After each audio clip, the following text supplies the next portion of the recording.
ഒരു 8 ಗಂಟೆ ಕಾಲ ಇದು ಯಾರು ನಂಚಿ വെച്ചത് ഇപ്പോൾ ഇതിൽ അരക്കുക ಅದಕ್ಕೆ ನಾನು ஒரு பாவு எடுத்துற 3 பாவு மரிக்கு 3/4 பாவு இது உளுந்தர பேலை அதேപോലെ ஒரு பாவு எடுத்துற ಅವಲು ನಂಚಿ വെച്ചിട്ട് വെച്ചില്ല ಅವಲು ಪೇಪರ್ ರೋಲ್ ಬನ್ನು ಅದು അതിൽ അരക്കുക ಫಸ್ಟ್ ಉಳುಂದ್ರ ಬೇಳೆ ಅರಕುವ ಎಲ್ಲ ಮಿಕ್ಸ್ ಆಗಿದ್ದು ഒരു കത്തരച്ചിട്ടായിട്ട് ഉഴുന്ന ಬೇಳೆ ഇപ്പോൾ ഇതെല്ലാം ഉഴുന്ന ಬೇಳೆ ഉഴുന്നേരം പിന്നെ അവലിട്ടിട്ട് അരക്കുക ചോരെന്തിರೋಗಿಲ್ಲ ಖಾಲಿ ಅವಲಿಟ್ಟಂಗೈತು ಎಲ್ಲ ಅರಿ ಅರಚಿಟ್ಟು ಕೂಡ ಇತ್ತು ಎಲ್ಲ ಬಿತ್ತುವ ഇപ്പോൾ ഒരു 10 ನಿಮಿಷ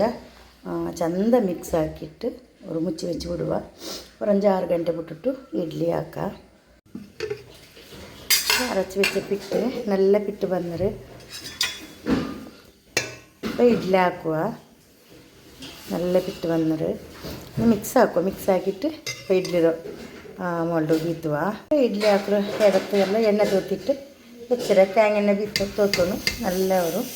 ಕಮ್ಮನೆ ಅವರು ತೆಲೆಲ್ಲ ಬೀത്തുವ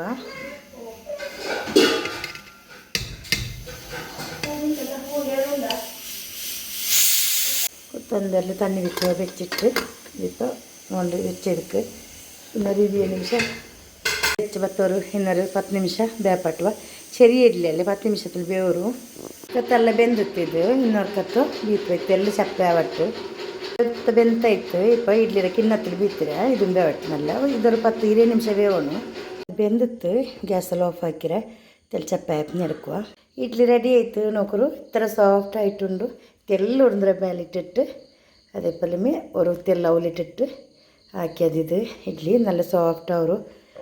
ಪೂ പോലെ ഉണ്ട് നല്ല സോഫ്റ്റ് ഉണ്ട് ഇതേപോലെ നിങ്ങൾ ട്രൈ ಹಾಕೋಕು വീഡിയോ ഇഷ്ടമായി വീഡിയോക്ക് ഒരു ലൈക്ക് ಹಾಕೋರು വീഡിയോ ಫ್ಯಾಮಿಲಿ ಫ್ರೆಂಡ್ಸ್ಗೆಲ್ಲ ಕಟ್ತರು ಹಂಗೆ ನೋಕಿ ಲೈಕ್ ಹಾಕಿ ಥ್ಯಾಂಕ್ ಯು ಟೇಕ್ ಅಸ್ಸಲಾಮು ಅಲೈಕುಮ್